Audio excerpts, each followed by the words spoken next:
Hello and welcome to Diverse and Inclusive Leaders. This is a show where I speak with the most inspirational and thought-provoking leaders of today and unearth their unique stories of diversity and inclusion to help inspire, educate and motivate others to make the world a better place.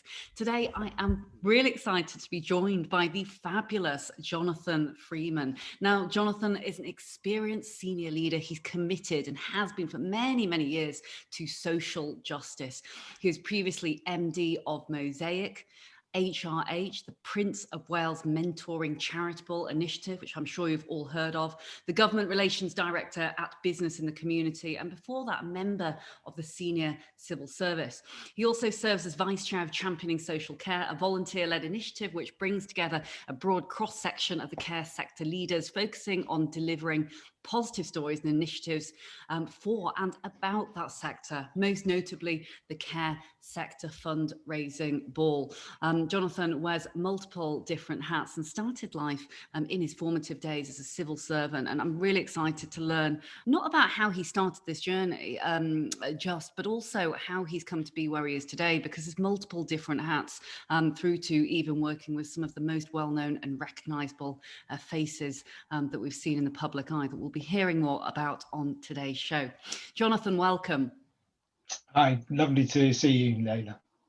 Thanks so much for being with us. And I guess to kickstart things, before we get into the nuts and bolts of talking about a plethora of different subjects around the impact of diversity and inclusion in the charitable sectors, I wonder whether you could talk to the listeners and myself, again, because I always love to hear about you, Jonathan, how you came to be where you are today in kind of some of the lofty heights and senior positions that you're in now. And, you know, I guess whether you always kind of saw that this would be the route that you would end up following from being a younger Jonathan, shall we say?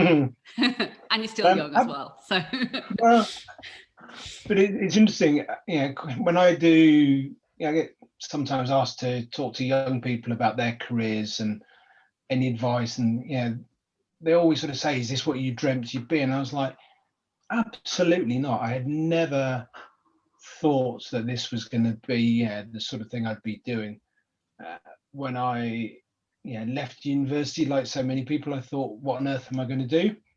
So I wimped out on that and went and did a bit more studying and spent 2 years studying in Los Angeles, which was just an absolutely amazing experience and transformative in very many ways. And I had vague thoughts about being a lawyer or an academic or civil service. Civil service had always been an option for me. Came back from America in large part because I wanted to marry my now wife. She was training for the law, so I thought, well, there's no way I'm going to have two lawyers in the family. So I ended up joining the civil service, and I'm of an age where I thought that was it. Got my civil service career, was on the fast stream, loved it. And I thought that, I would be, wearing my nice pinstripe suit and walking into Whitehall for the rest of my days. And that would be my career. And for the first 15, 16 years, that was it. I was working in the civil service, absolutely loved it. Did some incredible bits of work, met some incredible people, learned huge amounts, and then decided that it was a good time for a variety of reasons to try and see life outside the Whitehall bubble, and had the opportunity to I was offered a couple of charities because I really wanted to still work on something that was connected to social justice, and ended up going to business in the community, and part of that was Government Relations Director, so fascinating sort of to look back in on the world from outside, but also supporting Mosaic, which, as you said, is His Royal Highness Prince of Wales's mentoring charity, working primarily with young Muslims across the UK and now internationally. I'd been lucky enough when I was still in government to be able to put some money in when Mosaic was first established. It's the first time I'd met the Prince of Wales, which I don't mind saying was quite a nerve-wracking experience. First off, I was supposed to be supporting Mosaic for a year on secondment. Cut a long story short, ended up running it for 6 years. So I was involved sort of from start to finish until 10 years. Took it into the Prince's Trust, where it now sits very happily, supporting even more young people. And now I took the opportunity to move on, set up my own consultancy company, work for a whole range of fabulous charities, and then helped set up the CareTech Foundation, which is what I'm now CEO of, which is a fantastic grant-making charity in the social care sector. And we can maybe talk about some of its work moving forward. And I also look after a private families grant-making foundation. So having two different angles, still rooted in what I think are social justice causes, which I care passionately about. Trustee of two charities, as you say, also vice chair of championing social care. I never once dreamt, and when I talk to my daughters about their careers, or like I said, the young people, if I'm mentoring them or what have you, never once dreamt that my career would look like that. And I've followed opportunities, sometimes taken a bit of a punt, sometimes taken a deep breath and say, now I'm going to go for it just because it felt right in my heart. And every time, I've come up trumps and ended up doing some fabulous things. The underlying bit for me, though, is in every single one of those jobs, I hope and believe that, I'm making a positive difference. That there's something more going in than I'm taking out, and that's really important for me. Mm-hmm. Thanks so much for sharing, Jonathan. And it's really interestingly kind of listening to you almost recall the various different steps, because you're right, there is this interwoven theme, whether it was planned or premeditated or not, that is, very much around that kind of that core center of wanting to do good and wanting to make a difference in the world. And I know when we spoke last, you talked a lot about your time in America and how really did get to see kind of the other side of life, other side of the coin. And it sounds very much like that then almost came into the work that you did with the foundation, with the Muslim community, and looking at things and really kind of, I suppose, understanding different people's perspectives and how we need to really kind of embrace that in a more holistic fashion. Absolutely. I mean, those 2 years in Los Angeles, this is not the high life in Hollywood. I was not exactly flush with money. I was a proper student, scraping by. I was lucky enough to be on a scholarship, but I had to work as well on the side. So I talked to younger people, and that experience, this was at a time where we didn't have the internet. Phoning home was something you did at most once a week because it was so expensive for a few minutes at a time. So as an individual, I had to learn to, if something went wrong, I dealt with it. And I very much grew up in that.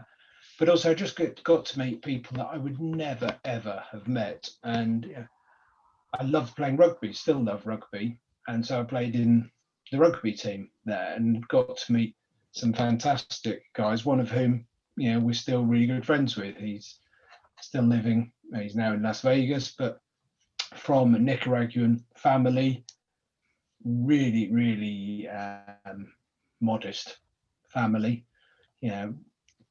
living in South Central Los Angeles. And for my second year, he said, look, we've got a room. Do you want to come and live with us? It's good for them financially. It was good for me financially. So I got to spend a whole year living in South Central Los Angeles, which, as some will know, is quite a tough neighborhood, and especially was in the early 90s. This is I was there at the time of the Rodney King killing by the police, by the LAPD. Horrendous episode.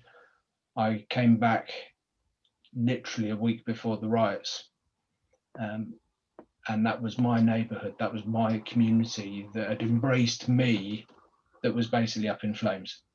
And you could see it was going to happen. You could see just the seething resentment of the community. I would walk out of the door and regularly see my black neighbours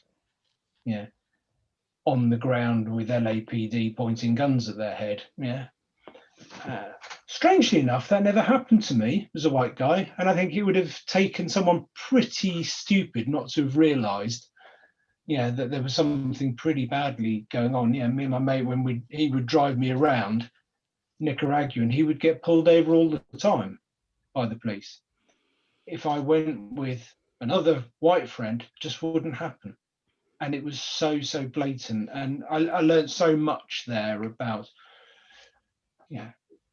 being a minority myself, but let's face it, a relatively privileged one, but of just quite what it could be like day in, day out for those from a minority. And that really stuck with me, way before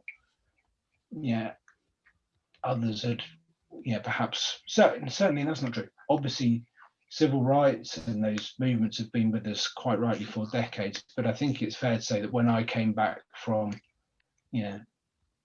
living in LA, the sort of experiences and the narrative that was clearly developing there just hadn't yet developed here in the UK, and we had a long way to go. And I think that stuff stayed with me because it was very personal. Mm-hmm. Mm-hmm. And how did that make you feel, Jonathan? Because it is so insightful hearing how you almost saw it from completely another lens. And, as you then have kind of said, this must, I'm sure, have had a profound impact into the other avenues of what you now have gone on to do, because this is very much, about, harnessing, the power and the force for good to actually drive change, because you'll have seen that right across over the last decade since you were there. Yeah, I mean, look, I've talked about this to various people, and people take it in different ways. Thankfully now, just the very notion of bias is understood, that people recognize we carry those unconscious biases, and we need to understand those and deal with them and react and respond appropriately. Like many people, I'm not saying at all that I'm unique. The experiences that I had made me realize just quite my own biases. I thought I was quite a right-on, liberal guy that understood about, class and prejudice and discrimination. And I quickly learned that actually I had to do an awful lot of learning myself. And so there was one particular episode, and we've talked about this, I think, before. I was standing at the end of the block that I lived on in LA, and I was waiting to go and see a friend. And I was standing there, it was dark, sort of late mid-evening, something like that. And this really big guy came up to me, and he's walking up to me, and I was thinking, okay, I'm on my own. This guy is pretty damn big. Maybe this is just my time for my LA mugging that everyone had told me you're going to experience at some point. Sadly, this is the middle of gangland at the time. Thankfully, the gangs have been significantly reduced, but this was quite a tough time. So I physically braced, ready to be attacked. And the guy said, "What are you doing?" And I went, "I'm waiting for a bus," which made me very strange. In Los Angeles, everyone had their own car. And he's like, "You're waiting for a bus? Don't be stupid. Have $20, get yourself a cab." I was like, "What?" And he goes, yeah, I know you. yeah, you live on our block. I mean, I was the only white guy living with the only Hispanic family on entirely black block. Yes, you're on my block. We look after you. Don't be stupid. Go and get a taxi. It's not safe out here. And yeah, obviously the flood of relief, but it was just like, oh, you idiot. To myself, what an idiot. Everything about that episode was down to my unconscious bias. And so, and I didn't call it that at the time, but it just really made me look at myself again and just think, yeah, I can't ever react like that so unfairly. I say that, yeah, that particular incident is one that has really stayed with me. So I have been very lucky to be in situations for the rest of my career where hopefully I can make a difference to those who might suffer from those unconscious biases or might have, their opportunities frustrated as a result of those sort of biases. And if I'm able to work with those and to be in a position to try and address some of that, that's a huge privilege. And I don't think that guy 25, 30 years ago will realise quite how that stuck with me. That is just such an incredible story. And what I love about speaking with you, Jonathan, is that you are so willing to be vulnerable and candid about experiences. I think there's a huge learning lesson from that for, I guess not only everyone who is listening here, but for everyone who may be male, who may be white, that thinks, hey, hang on a minute, one, it's never a comfortable situation or comfortable thing to talk about race and bias and all this kind of business. But, two, you absolutely can utilize that and make a difference, which is exactly what you then went on to do throughout the rest of the career in many different guises. And so I guess this is kind of a perfect segue in a way to then, talk a little bit about some of the more recent things that you have done. And I know, you'd mentioned before almost, seeing what has happened over these, number of decades from your perspective, and almost how, charities, which is very much, a lot of the work that you're involved in to this day, and of course social care, how that has kind of really had and is having more of a pretty different, yet can have a very profound impact if driven in the right way, shall we say. Yeah, I mean, I guess, I did go into government, and government's got a huge role to play about setting framework and understandings, and creating the macro conditions for improvement.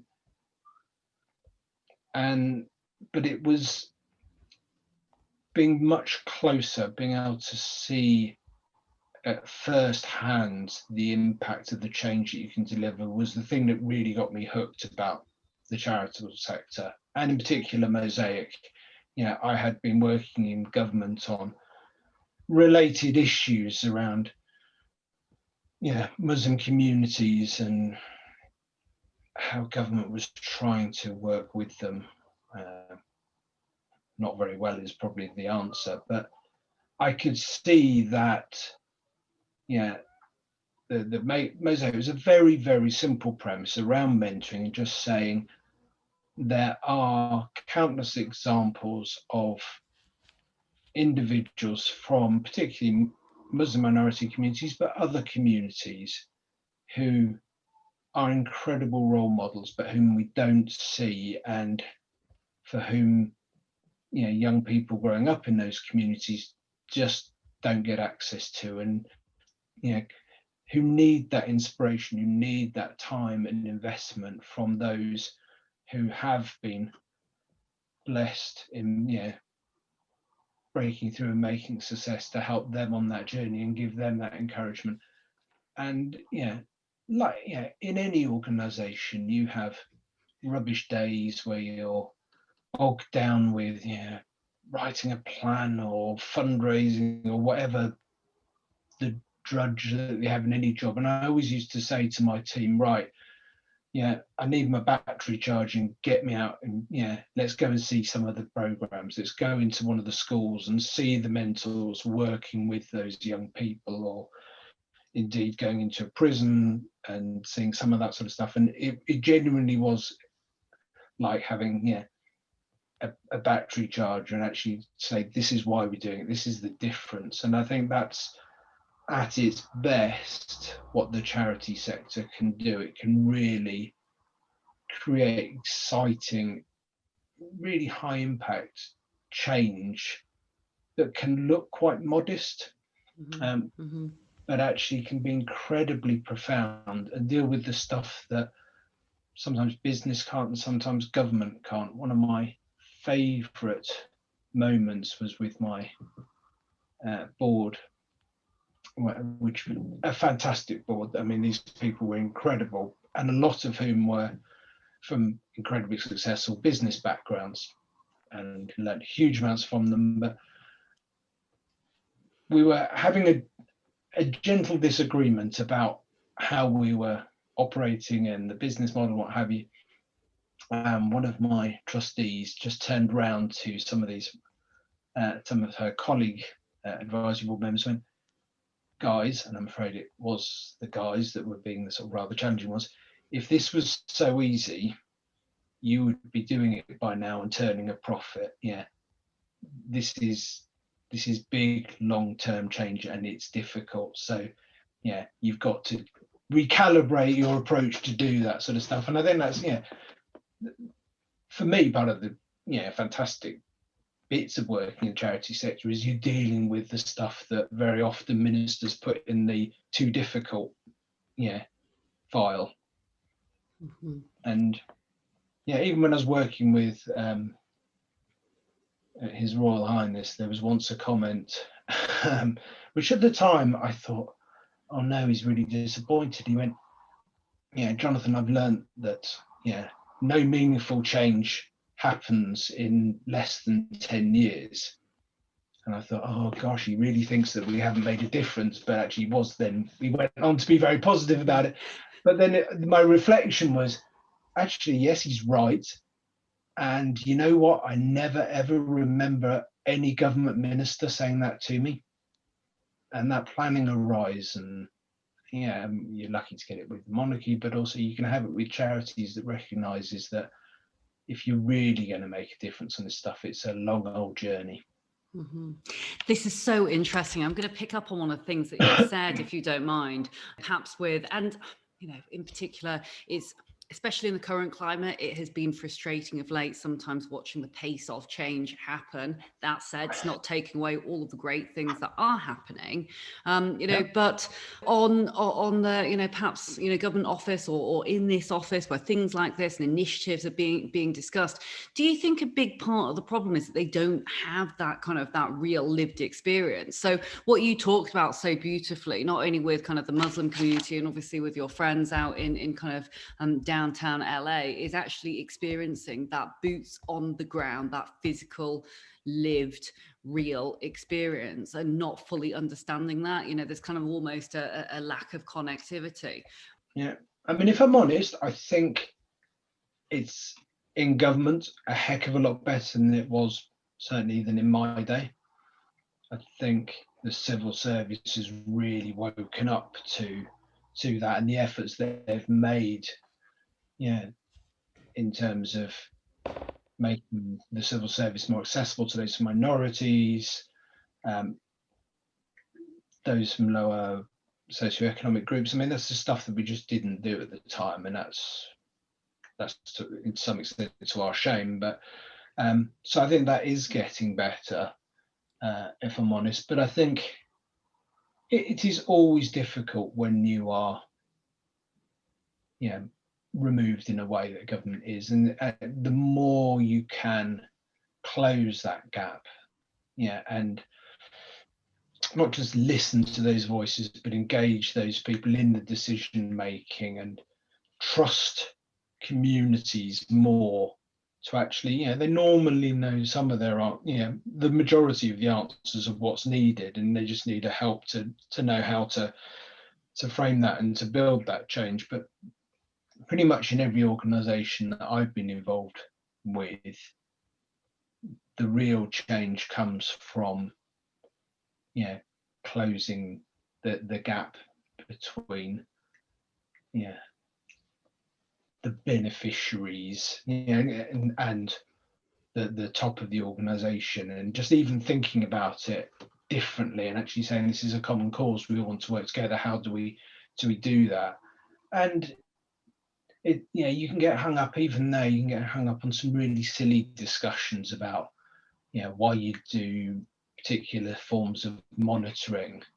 And also, is that going to guide how we recruit our next person by what have you, gender or sexuality, what have you? And just like, no, but if you don't even know,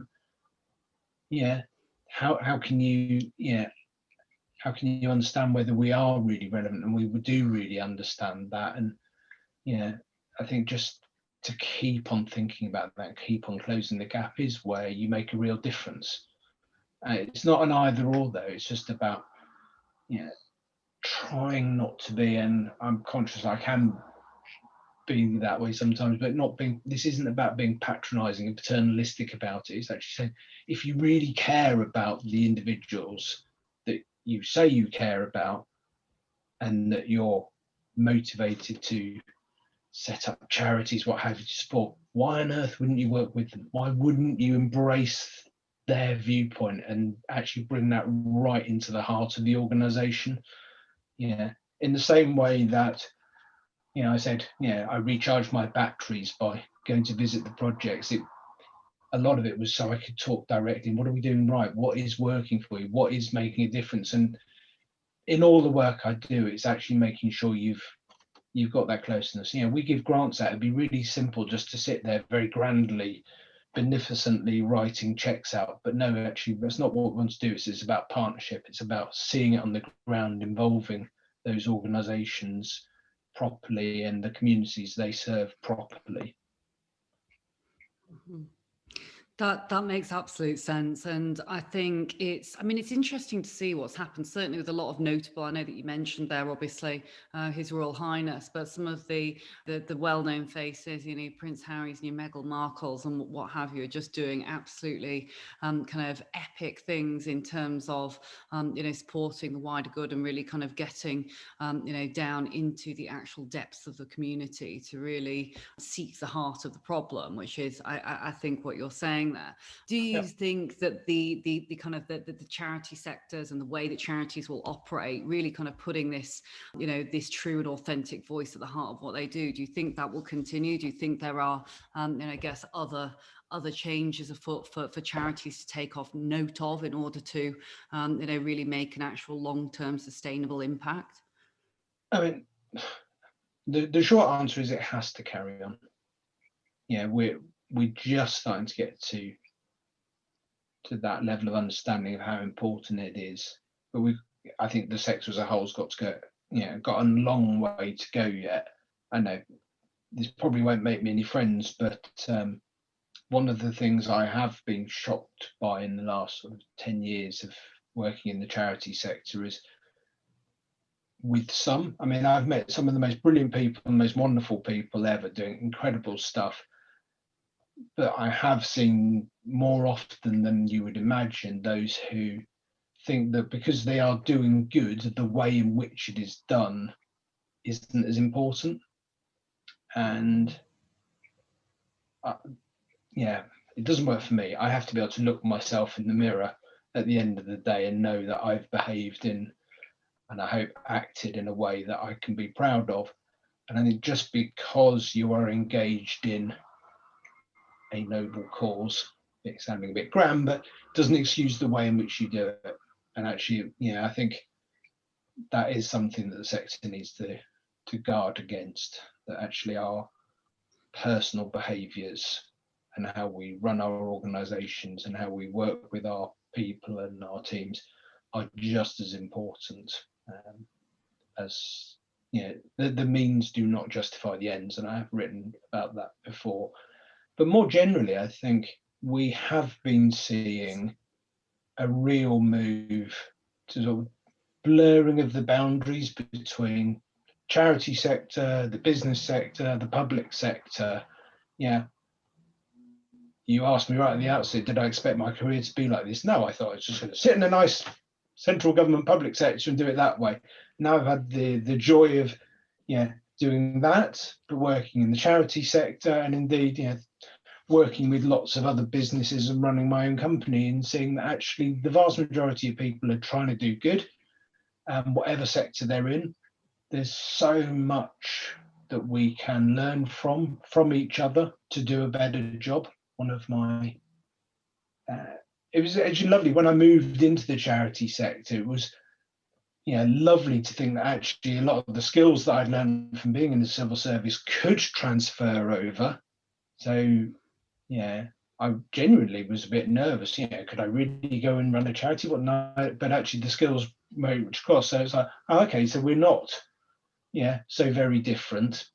But then there's some stuff I've learned, which is fantastic. And one of the nicest moments I had quite early on was a very demanding donor. He's absolutely amazing entrepreneur that had achieved incredible stuff. I got a comment back, not directly, but indirectly. And I have to remind you my favourite quote by a friend of mine, but came back sort of saying, oh, you know what, if the civil service is like Jonathan, they must be better than I thought, which is a very backhanded compliment, but it was really like, okay, this is a guy who makes millions, suddenly realizing that actually the civil service could be quite good. And similarly, yeah, civil service going, oh, actually these business people. So I think fusing that together and looking at different approaches, sometimes I get quite cross. I mean, impact investment is very much the flavor of the day at the moment.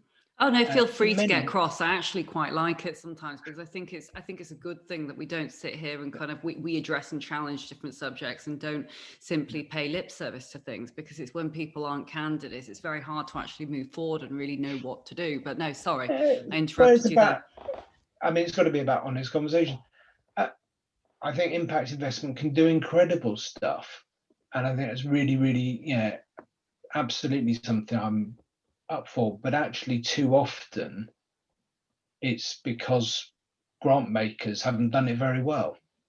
Yeah, yeah. How on earth you can spend some of the money that some donors, some grant makers give, without really saying, okay, what's the difference in the world? There's no point if you spend millions on a project, but you can't see the difference it's made. You might feel good, but so what?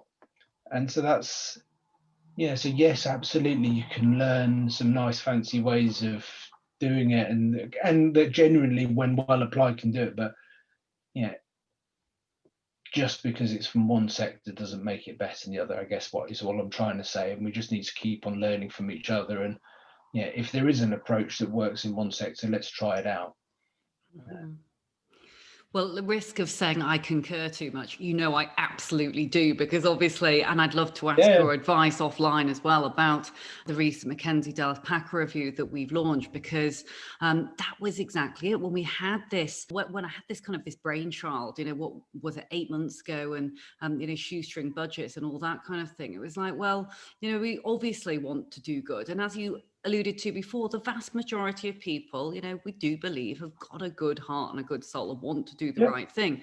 But to be data and geeky about it, we have to somehow move the needle and being able to prove it and look at how we can actually push that through.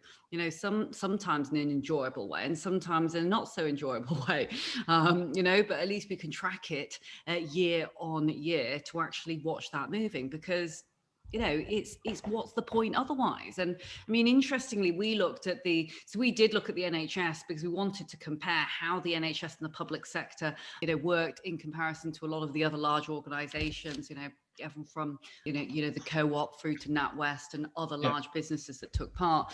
And we obviously wanted to recognize this year of COVID, but some of the learnings that have taken place and some of the, the recommendations and the pieces of data and insight that come out of that, they are from completely different worlds. And as you said in your kind of little impression that made me chuckle before, it's kind of, these chaps or these girls aren't too bad from this this sector, and actually, they aren't too bad either. It's that diversity of thought, that diversity of sector that all does make a difference. Does it matter how or why or where we take those learnings from, as long as it's actually moving the needle?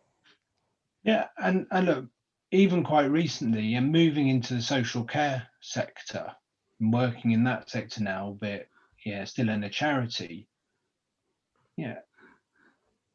Private sector partners like CareTech PLC that funds our foundation are delivering public services. And I know that there are many people that think that just shouldn't happen. But actually what I have seen, and I also I'm a trustee of a charity provider of care services as well. So actually, I've seen just outstanding care, more than that, love for those that are in that care by the staff, delivered at exceptionally high quality. And I sometimes sort of sit there in the charity where I think we also deliver fantastic services, but we look at the bottom line every trustee meeting. The difference is that in the charity we call it our operating surplus, whereas in the company they'll call it that profit. But at the end of the day, you've got to make the numbers stack up. CareTech PLC does not need to give its foundation, us, 2.5% of its profits, but it chooses to do that because it wants to make even more of a social impact. But I guess my point is, none of us have got a monopoly on goodness. We're all, as we've both said, trying to make a positive difference, and in lots of different ways. So let's not get too hidebound by how we're doing it, and just reflecting, you can achieve good in so very, very many different ways. And I just find this sort of instinctive, it can't be right because you're making money out of it. I just find it a curious attitude, when actually what really cares is, are individuals, in this case in the social care sector, getting the best possible care they can at a reasonable cost, and at a fair cost to the state.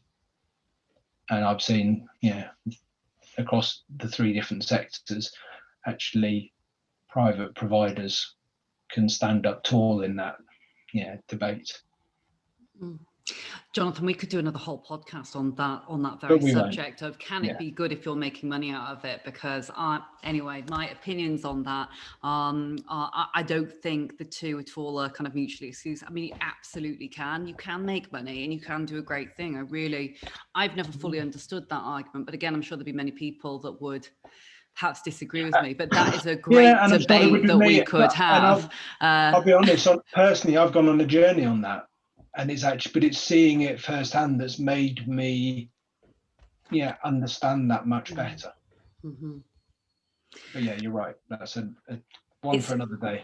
No, it is. It's a really good debate that we could have, actually. I have an idea for future episodes, Jonathan, so I'll pick that up with you again later. Before we run out of time today, and kind of do a summary of some of the discussion points, in classic true to form, we always do a little lightning round kind of at the end. And so I'll ask you just a couple of questions, and I'll give you 30 seconds to answer each of the questions. So hardest one first. What's your secret to success? And I love this question because everyone always says different things. Surrounding myself with brilliance. It was and I know because I've given that before, but actually it's building that team around me, filling the gaps that I don't have, challenge me when I don't have.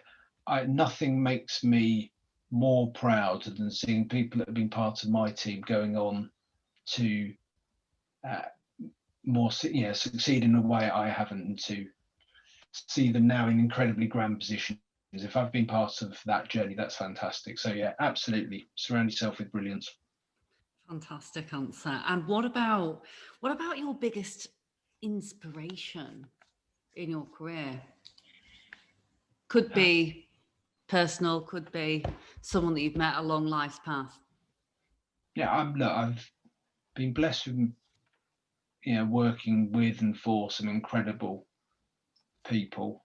I hope and I've learned lots from them. Inevitably, in many ways, my now late father just achieved a huge amount.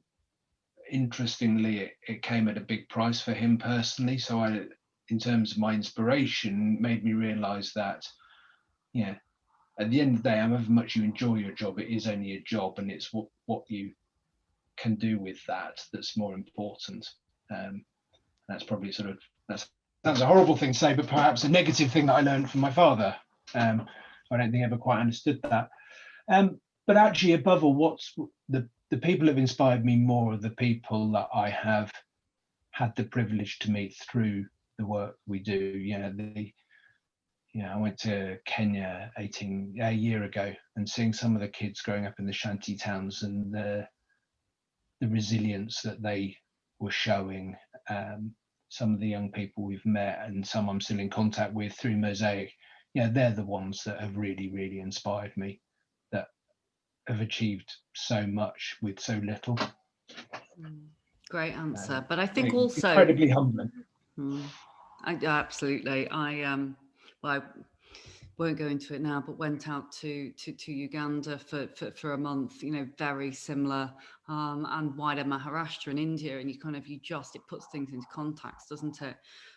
But absolutely. I mean, two great examples. And I think it is a great example actually from your late father, because I think probably what work was like back in the day is very different in a way to what it is now, and those blurred lines between both work and personal, and what that actually means is they're starting to become more like one, really, aren't they? And so actually, I think it's a fair old point that your late dad made. And finally, I wonder if you could go back in time, let's say to round about the time when you're in LA or going to go to LA, and have perhaps some preconceived notions as to what it might be like.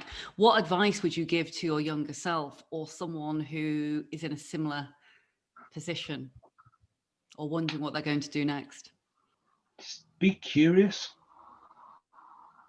Just take the time to enjoy that experience, to find out more, to take advantage. You never know if you're ever going to get that again. Actually, so even back to the Kenya thing, the first time I got to go to Kenya with government on a work thing, and although I'd had an offer, I just didn't bother to organise some extra time. I now try and always make sure whenever I get to go to a new country or a new place that I try and always build in, even if it's only half a day or a day, some time to try and understand it a bit more.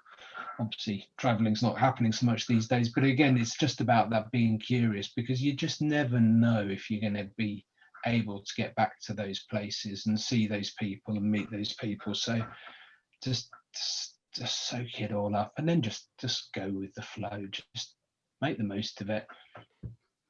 And you're going to make some mistakes, and so what?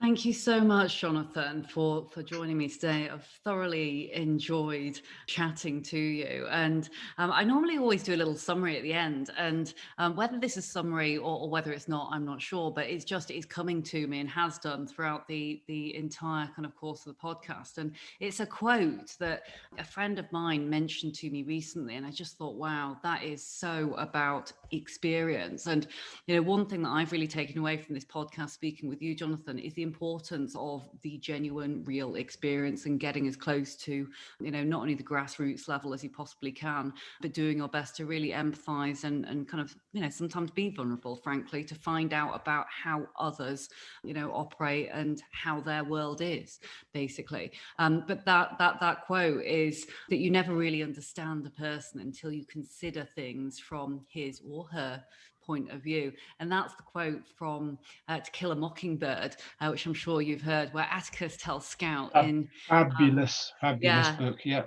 Isn't it? And it was just, I love that from when Shoku, actually Shoku from the BBC, if she is listening, said this at one of our recent summits. And I just absolutely love that, because it is just that experience. And it was ringing so true in every single part of the conversation we had. It always comes back to that experience.